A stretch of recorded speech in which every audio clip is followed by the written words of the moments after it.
bagaimana mengusut aliran dana kasus korupsi di lingkungan pemerintah daerah seperti kasus dugaan korupsi proyek jalan di Mandailing Natal, Sumatera Utara yang melibatkan Kadis PUPR Topan Ginting, anak buah Gubernur Bobi Nasution. Apalagi Topan Ginting disebut-sebut sebagai orang dekat Gubernur Bobi Nasution. Saat Bobi menjabat wali kota Medan, Topan sempat menjabat Kadis Pekerjaan Umum Kota Medan. Kita akan ulas bersama Dirjen Otonomi Daerah Kemendagri 2010-2014, Johermansyah Johan. Selamat pagi, Prof.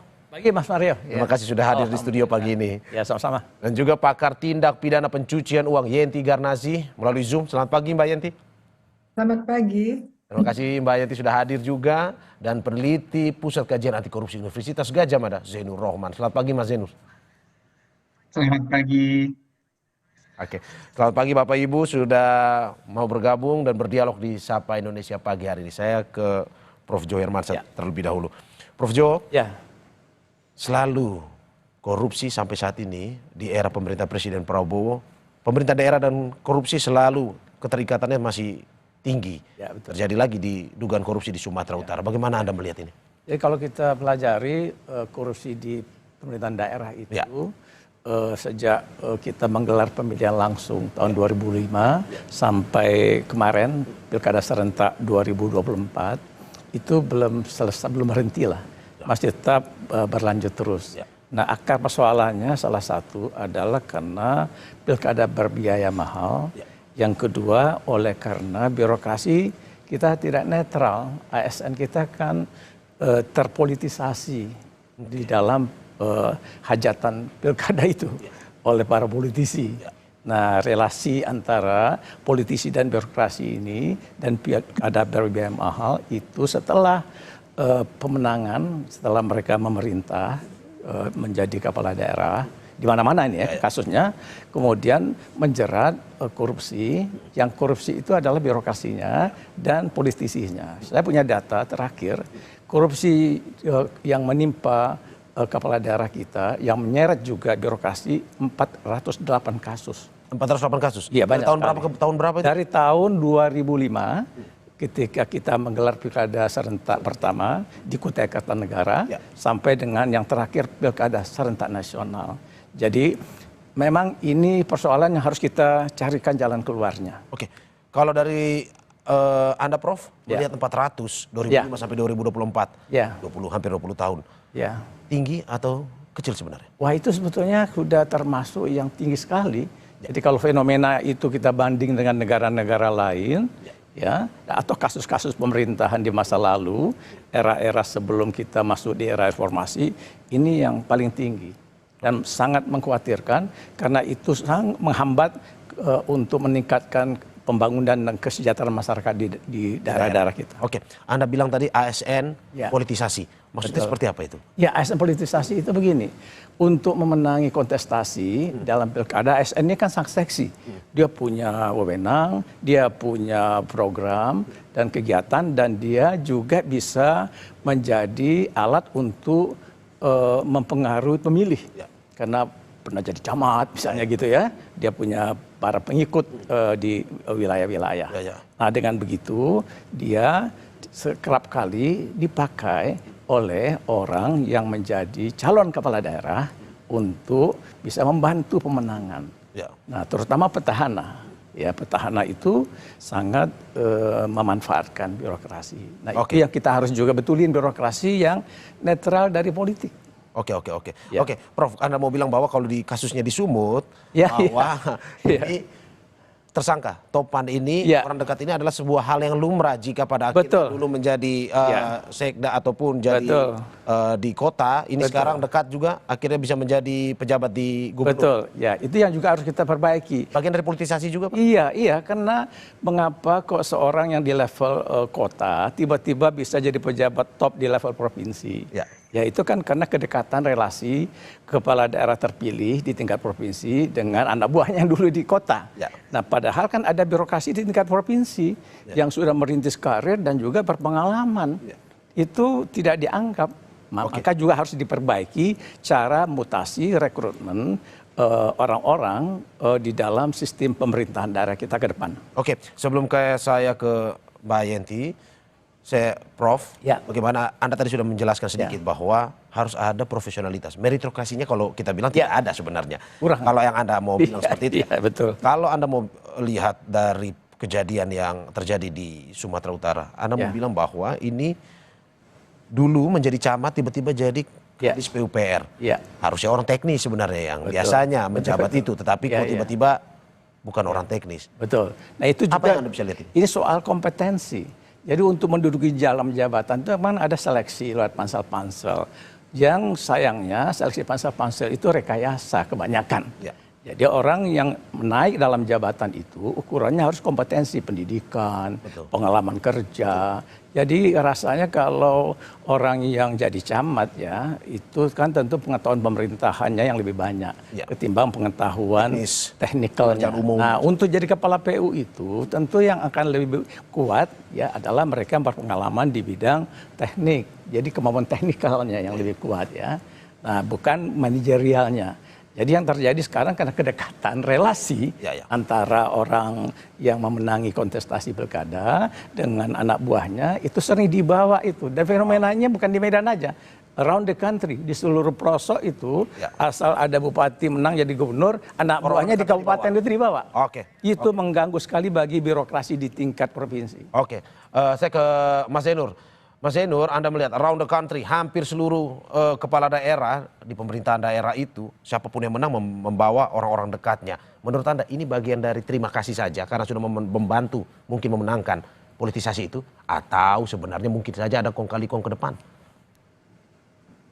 Iya, biasanya itu satu paket ya. Jadi kepentingan untuk mengamankan kekuasaan di tempat yang baru. Di kasus-kasus yang lain tidak jarang juga orang bawaan itu karena memang dipercaya. Termasuk untuk mengurus kepentingan-kepentingan kepala daerah yang baru itu. Mengurus apa? Ya mengurus berbagai bentuk penerimaan dari sumber-sumber yang tidak sah. Mengurus bagaimana agar kekuasaannya bisa semakin kuat, semakin menancap. Dan kekuasaan itu bisa long lasting, bisa bertahan lama, bisa berkembang. Sehingga nanti bisa ikut lagi pemilu kada di periode berikutnya. Atau bisa naik jenjang gitu ya. Kasus paling ekstrim terjadi sebenarnya tadi Prof. Jo menjelaskan ya di konteks Sumatera Utara ada di ex-Mentan gitu ya. Syahrul Yassin Limpo itu juga membawa pejabat ya dari bawah ditarik ke atas, dari tarik ke atas sampai puncak begitu ya.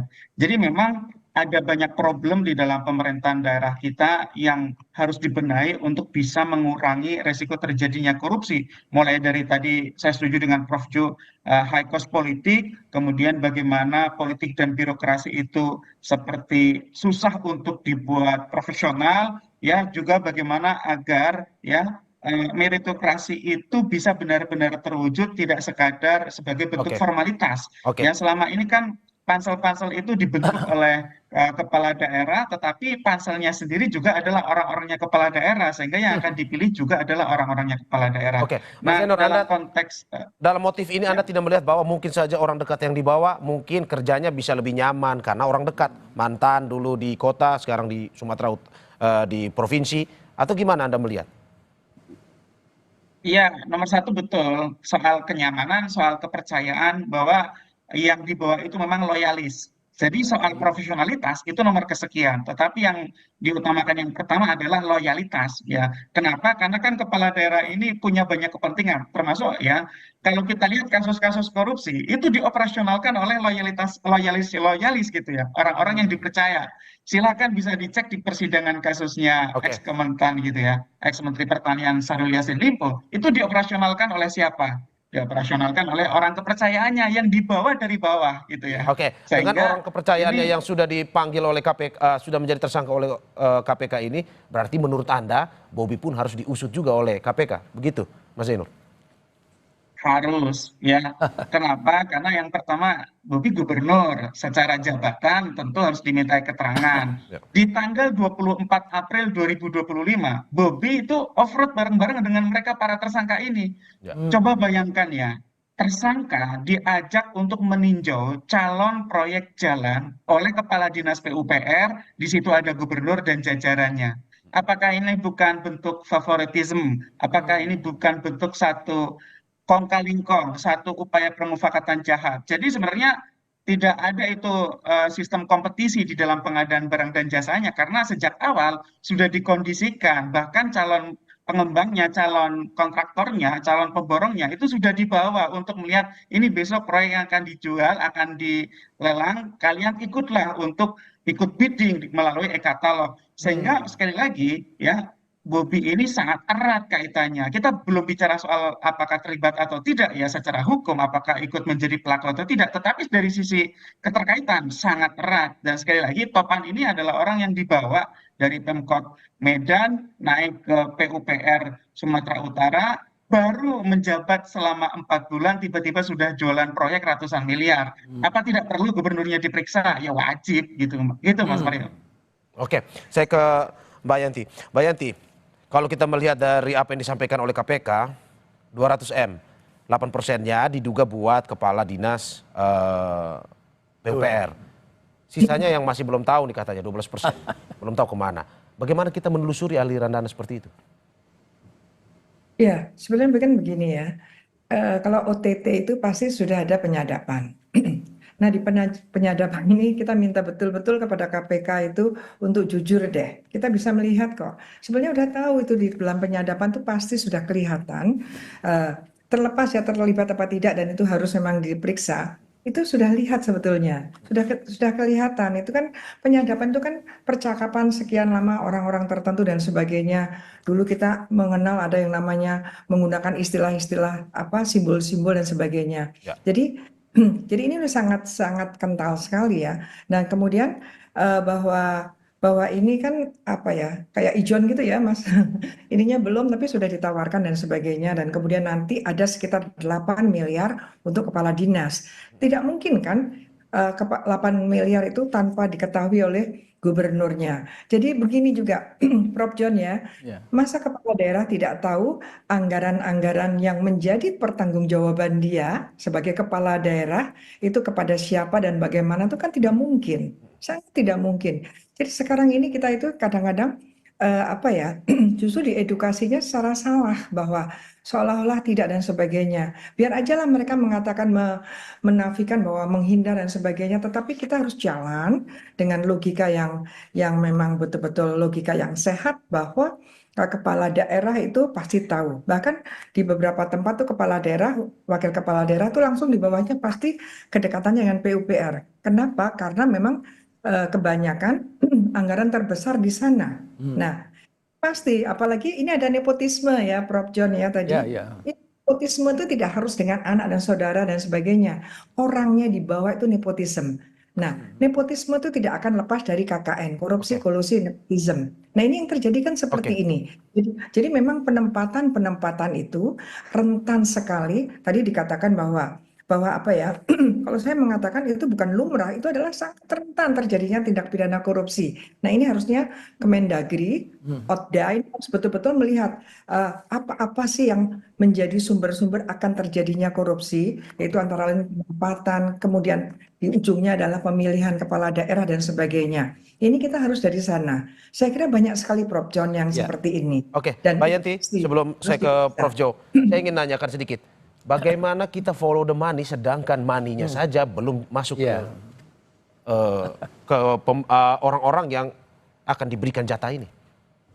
Iya. Begini, follow the money. Follow the money itu kalau sekarang ini follow the money-nya kan money-nya baru diberikan kepada orang yang memegang melaksanakan e-katalog, ya kan gitu kan, sekian juta itu. Nah kemudian kita juga periksa siapa tahu sudah ada sebelumnya kemana-mana orang-orang tertentu yang sudah disebutkan itu kalau pendekatannya pakai pencucian uang seperti apapun sedikitnya dari 230 miliar sekian ada 170 juta yang sudah mengalir itu sudah bisa menjadi pintu masuk untuk dibuka semuanya. Orang-orang yang diperiksa ini asal yang 170 juta itu atas jasa mempermainkan e-katalog itu bisa menyebabkan nanti 230 juta itu akan ada 830 miliar itu ada 8 miliar untuk seseorang untuk yang lain sebagainya itu sudah ada pembagiannya satu. Jadi di situ nanti dari 170 juta yang kecil tadi itu orang-orang yang terlibat disebutkan itu bisa dibuka rekeningnya. Jadi kita sebetulnya nanti kita juga bisa membuka rekening kepala dinas. Kepala dinas ini nanti rekeningnya kita justru berharap dengan pendekatan pencucian uang yang bersangkutan akan dilihat rekeningnya semua, tidak harus terbatas hari ini. Justru disitulah akan ada temuan. Jangan-jangan nanti sebelumnya sudah juga ada transfer masuk ke rekening yang bersangkutan. Ini ada masuk untuk menemukan kejahatan yang lain. Oke, Mbak Yanti. Oke, saya ke Prof. Jo. Prof. Jo, seperti yang dikatakan oleh Mbak Yanti, apakah betul sebenarnya 230M ada 8M yang menjadi bagian jatah dari Kadis PUPR? Apakah betul setiap kepala daerah ataupun kepala daerah yang pernah mungkin Anda tangani pasti tahu sebenarnya dengan tragedi ataupun dugaan kasus korupsi yang terjadi? Tapi sebelum Anda menjawab, Prof. Jo, kita saksikan jeda berikut. Baik.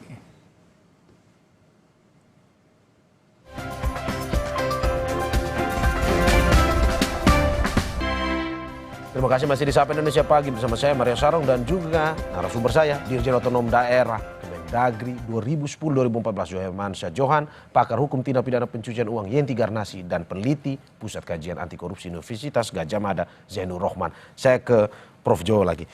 Prof. Jo, bagaimana melihat apa yang dikatakan oleh Mbak Yanti? Katanya gubernur, kepala daerah itu pasti tahu sebenarnya apapun yang dilakukan. Atau sebenarnya begini, biasanya sudah serahkan kepala dinas, apapun itu, baik itu Kadis PU atau Kadis yang lain, ya sudah saya serahkan tanpa perlu tahu detailnya atau harus tahu sebenarnya?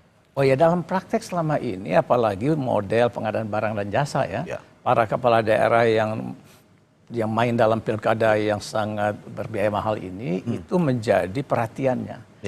Jadi pengadaan barang dan jasa itu dipelototin oleh kepala daerah itu, termasuk yang proyek di dinas PUPR ini. Maka dia pasti tahu. Pasti tahu? Pasti tahu. Di kasus Sumut ini Anda mau bilang bahwa Bobi pasti tahu? Semua itu kan direview dulu. Begitu kepala daerah ini terpilih dan dilantik, sesudah itu dia panggil tuh kepala dinas PU. Untuk menanyakan kepada dia. Saya pernah jadi pejabat gubernur di Riau. Jadi ditanyakan di situ apa saja proyek kita ini tahun ini. Bikin apa? Di mana? Nah, berapa biayanya? Nah, itu yakin saya diketahui. Nah, kemudian pelaksanaan teknisnya oleh orang kepercayaannya. Tentu makanya kita tahu kepala dinas PUPR ini kan langsung diganti. Bulan Februari itu juga naik kepala dinas PUPR yang baru, yang loyal dan untuk menjaga kepentingan kepala daerah yang baru. Oke, Prof. Tahu ini hanya tahu jumlah dari proyeknya atau sampai tahu bahwa akan diduga korupsi berapa? Oh, kalau tahunya itu nanti bukan sampai di sana juga tahu nanti kira-kira siapa yang akan kita taruh untuk menjadi kontraktornya dan siapa yang akan memenangkan nanti. Itu juga sampai ke sana. Menurut Anda di Sumatera Utara pasti seperti itu? Iya, semuanya, bukan hanya Sumatera Utara. Kasus-kasus PUPR ini kepala daerah kena kasus pengadaan barang jasa di pembangunan jalan dan sebagainya, umumnya prakteknya seperti itu. Itu yang saya pelajari. Nah, kemudian ada model pembagian. Gitu ya, pembagiannya kayak gini. Biasa rata-rata 15% sampai 20%. Pengusaha itu kontraktor akan berbagi. Nah, lalu ada persentase yang saya ketahui ini sekitar 4-5% bagi pejabat teknis orang PUPR lah. Nah, kemudian sekitar 10-15% itu porsinya politisi. Porsi politisi ini masuk pemimpin daerahnya ya? Iya, kepala daerahnya barangkali yang kita bisa tepat katakan begitu. Nah, itu kemudian yang jadi soal sekarang OTT-nya seperti Mbak Yanti bilang tadi. OTT-nya kan di awal nih. Nah, bukan OTT yang setelah selesai semuanya proyek pengadaan barang jasa. Ini model baru nih barangkali Mbak Yanti KPK melakukannya di awal. Di awal. Dengan dalih bahwa ini akan membuat terjaminnya kualitas pembangunan jalannya. Tetapi dengan demikian kemungkinan alirannya belum sampai karena ini baru uang receh-receh yang dilakukan dalam success fee untuk menggiring pemenangan sebagai kontraktor. Oke, Prof, 15-20% jatah tadi menurut yang Anda jelaskan. Ini legal sebenarnya atau tidak boleh? Pasti itu barang haram, kan? Karena itu uang yang diterima dari suap, atas kemenangan atau atas pelaksanaan satu proyek pembangunan jalan yang harusnya uang itu lekat kepada pembangunan fisiknya sehingga bermanfaat bagi rakyat dan berpengaruh kepada turunnya kualitas jalan di sana, pasti itu. Berarti 8% yang di Sumatera Utara itu bukan 8% saja, pasti ada 12%, 20%. Akan ke ujung di situ. Itu ada komitmen sebelumnya di awal. Nanti sekian kalau jadi Nah, kemudian nanti kalau sudah termin turun 1, 2 sampai termin terakhir akan ada persentase mengalirnya terus menerus itu. Sampai ke akhir dari selesainya proyek pengadaan barang dan jasa ini. Oke, Prof. Ini menarik. Mas Zainur, saya dari pengembangan yang disampaikan oleh Prof. Jo, kita mau bilang bahwa dari proyek ini seperti yang tadi disampaikan, proyek-proyek yang dilakukan tidak hanya di PU tapi di dinas-dinas lain, sudah pasti dengan presentasi yang ini berarti lumrah akan ada pembagian jatah nantinya. Iya dong. Kalau tidak dibagi jatahnya, semua akan teriak dan tidak jadi itu penjualan paket-paket pengadaan barang dan jasa. Jadi dalam perkara korupsi, korupsi itu berbeda dengan jenis-jenis tindak pidana lain. Salah satu karakteristik tindak pidana korupsi itu adalah dilakukan secara bersama-sama, berjejaring. Ya. Jarang ada korupsi itu dilakukan oleh pelaku tunggal, itu nggak ada itu. Ya. Yang kedua, ya pembagian hasilnya itu juga merata. Kenapa? Karena kan butuh untuk mengamankan di level politisinya, di level pengawasnya, bahkan di level penegak hukumnya, biasanya kan begitu. Nah, tetapi saya tertarik tadi dari Prof. Jo itu menyinggung soal metode KPK. Betul sekali, Prof. Saya belasan tahun mengamati KPK, Prof. Pekerjaan saya adalah melihat pekerjaan KPK. Jadi KPK selama ini tidak pernah ya OTT di depan ketika bahkan proyeknya belum berjalan gitu ya. Nah, di kasus Sumatera Utara ini KPK kemudian melakukan OTT di depan, proyeknya belum berjalan. Nah, alasan KPK adalah agar tidak terjadi kerusakan di dalam proyek pengadaan barang dan jasa ini. Lebih baik dicegah sejak awal. Nah, ini pencegahan korupsi atau pencegahan terungkapnya perkara. Nah, itu kan menjadi pertanyaan gitu ya. Kan Oke. itu dua hal yang berbeda gitu ya. Oke, Mas Mencegah Zainur, orang pertanyaannya- melakukan korupsi dengan Oke, apa alasan dibalik itu kalau menurut Anda? Apakah mungkin saja biar tidak sampai ke aktor-aktor utama yang akhirnya mendapatkan jatah ini atau gimana dari KPK? Ya, mungkin. ya itu nanti akan terlihat ya di dalam perkara ini, apalagi kalau sudah masuk persidangan gitu ya, nanti akan terlihat apakah sebenarnya perkara ini harusnya bisa terungkap secara utuh atau masih parsial. Nah, tapi saya sih berharap penyidik harus tetap dalam tanda kutip nakal ya. Tidak boleh penyidik tunduk kepada tekanan-tekanan dari manapun termasuk dari atasan mereka sendiri. Kenapa? Karena kan ini bisa menggunakan berbagai cara, Mas. Kalau misalnya aliran uang itu belum masuk, ingat bahwa suap atau gratifikasi itu termasuk juga dalam bentuk janji. Bisa dilihat di dalam Undang-Undang 3199/2001. Ya, yang dimaksud dengan suap atau gratifikasi yang dua-duanya adalah tindak pidana korupsi, itu tidak melulu tentang uang atau barang, tetapi bisa juga dalam bentuk janji-janji. Selama sudah ada bentuk komitmen dan komitmen itu kemudian diiyakan, ada meeting of mind antara pemberi dan penerima, ya, maka itu sudah masuk dalam bentuk kategori tindak pidana suap gitu ya. Apalagi kan ini sudah ada sebagian yang diberikan juga, sudah ada sebagian yang diberikan oleh Akhirun kepada Topan, tetapi kan sisanya yang mungkin ratusan persen sisanya itu kan belum diberikan. Nah, yang belum diberikan itu kan dikhawatirkan sebenarnya adalah data pihak-pihak lain. Itu bisa di tracing dengan metode penyidikan gitu ya, yaitu menggunakan alat-alat bukti yang lain seperti misalnya digital forensik, melihat apakah di dalam komunikasi mereka ternyata sudah ada janji-janji antara pemborong dengan para pejabat, juga bagaimana bisa mempengaruhi saksi-saksi ya. Termasuk tersangka ini kan nanti kan menjadi saksi juga untuk pihak yang lain. Mereka bisa ditawari menjadi justice kolaborator. Kalau ditawari justice kolaborator, mereka bisa dituntut ringan, tetapi mereka harus bersedia untuk membongkar pelaku yang lebih besar, lebih punya kekuasaan, sehingga KPK akan terbantu untuk mengungkap perkara ini secara utuh. Mas Mario. Ya, saya ke Mbak Yanti. Mbak Yanti, bagaimana Anda melihat KPK seperti yang dikatakan oleh dua narasumber saya, Prof. Jo dan juga Mas Zainur? Ini di awal nih. Apa yang Anda lihat? Alasan apa di balik ini? Kenapa lebih cepat dilakukan? Masih 200 juta di OTT. Iya, ya ini sebetulnya bagus juga kan. Emang kita maunya itu kan mencegah. Mencegah. Saya kira bukan mencegah terungkap ya Mas Zainur, tapi ini bagus ya mencegah. Tapi ingat ya, orang-orang itu meskipun belum terima uang, tetapi kalau dia sudah menerima janjinya, menyanggupi, maka saya katakan kata kuncinya itu ada di penyadapan. Nah, itu harusnya sudah bisa. Maka di awal tadi saya katakan KPK harus jujur betul dengan penyadapannya, hasil penyadapannya. Itu mereka sudah komit, ya udah dia berarti kena. Karena dalam hukum pidana itu kan orang itu akan dihukum, satu, tidak harus melakukan. Dua, karena orang yang tidak melakukan, misalnya di lingkungan hidup ya Pak Prof, kalau ada kegiatan lingkungan hidup, kemudian ketua kepala daerahnya tidak melakukan tidak melakukan penghentian setelah diketahui karena dia tidak melakukan, dia ada pidananya. Dan kemudian satu lagi dalam korupsi itu adalah bahwa yang namanya pelaku korupsi itu boleh jadi dia tidak diuntungkan. Itu kita udah jaga betul. Yang penting perbuatannya itu pun bisa dipidana. Artinya begini, kalau memang betul-betul nanti hakimnya bagus, orang-orang pejabat-pejabat ini meskipun dia belum menerima uangnya, baru janjinya, dia akan dipenjara. Itu. Dan itu akan lebih menyakitkan kan tentunya. Jadi kalau sekarang ini kan modelnya orang-orang itu kan di penjara nggak apa-apa, toh uangnya sudah ada, gitu ya Mas Zainur. Ya. Nah ketua Mahkamah Ketua Mahkamah Agung itu harusnya eh, halo, Halo, ya, Mbak Yanti.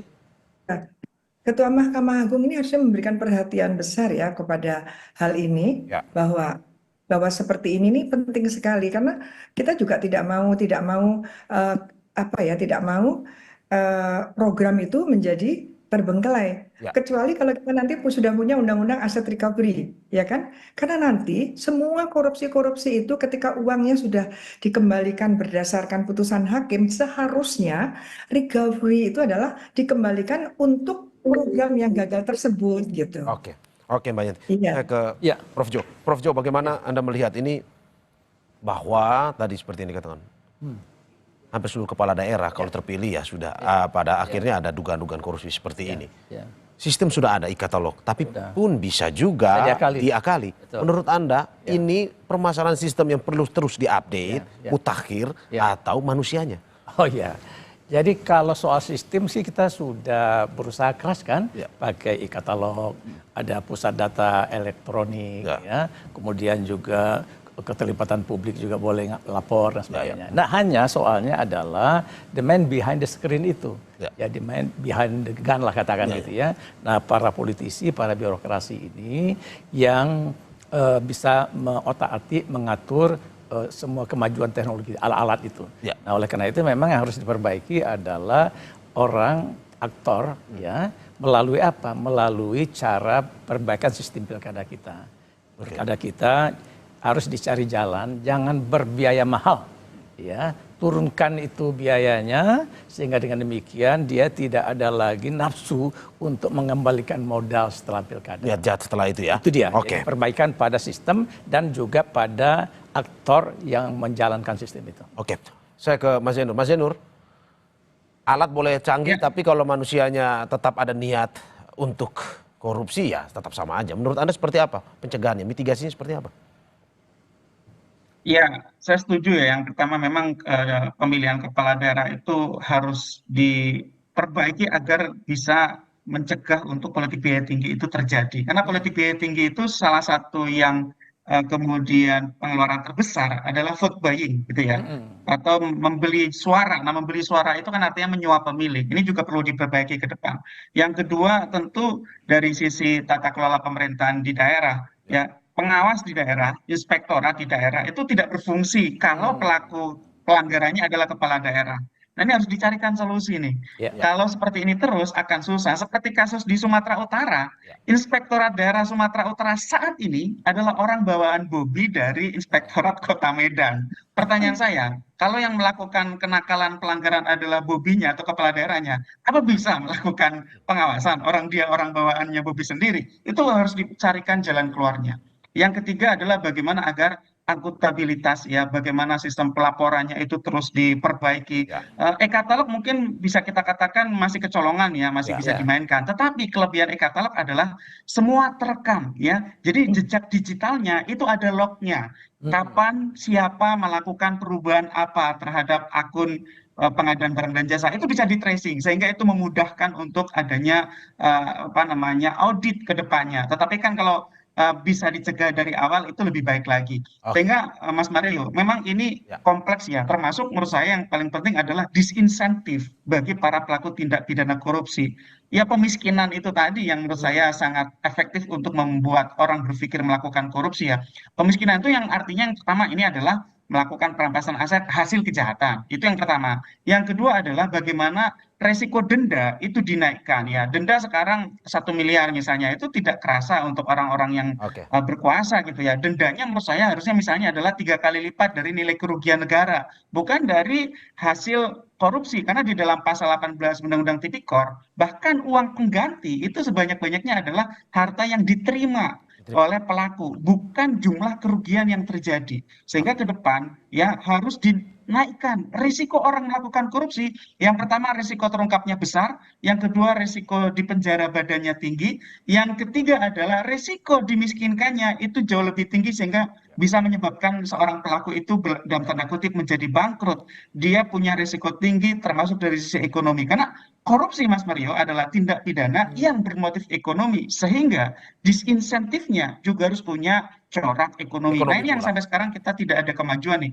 RUU Oke. perampasan aset yang sebenarnya draftnya masih kerdil itu pun tidak ada kemajuan sampai sekarang. Apalagi bisa disahkan, Mas Mario. Oke, saya ke Mbak Yanti. Mbak Yanti, bagaimana Anda melihat mitigasinya seperti apa sehingga ini pada akhirnya tidak juga dari korupsi ini tidak menyebabkan kasus-kasus lain seperti TPPU dan juga kasus lainnya? Iya, begini. Kalau saya ya selalu berkaitan dengan karena ini OTT harus melihat betul-betul dilihat berkaitan penyadapan. Mas Jainur, ini Prof, Ya. ini bukan berarti tidak ada uang loh. Siapa tahu di April itu sudah ada uang pelicin lah, uang penghiburan lah, apapun itu. Itu perlu. Itu jadi jangan hanya berpikir bahwa uang yang hanya akan dikucurkan dari 230 sekian miliar itu. Siapa tahu ada. Maka walaupun kecil tadi Prof. John, itu yang kecil-kecil, yang receh tadi, receh itu pintu masuk untuk ada masalah TPPU. TPPU-nya orang ini berkaitan dengan orang-orang kepala dinas, gubernur, dan sebagainya. Dan kalau menggunakan penyangkaan TPPU, maka orang-orang yang disebutkan tadi bisa dibuka rekeningnya. Nanti kita berharap menemukan juga, jangan-jangan sejak di balai kota pun ada transaksi-transaksi yang mencurigakan. Dan di sini nanti PPATK harus betul-betul juga jujur. Maaf ya, saya Ya.